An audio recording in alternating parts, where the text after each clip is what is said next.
So here we have a shoe rack, and as you can see we have multiple shoes on it already. But what's good about this thing is that we actually have some boots and some high heels that don't quite fit in each of the rows. So they added this thing where you can actually remove the shelf.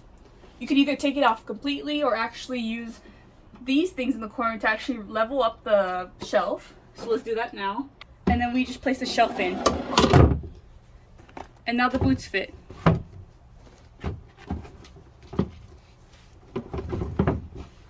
And so do the heels.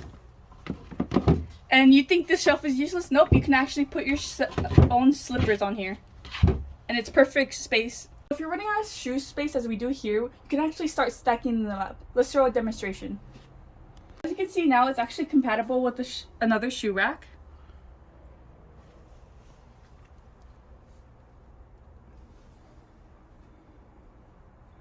So for this shoe rack, we actually have 9 different cubbies, and it's perfect for, let's say, if you want to put Crocs in here, or actually your sports shoes. These are perfect for just putting individual shoes in there.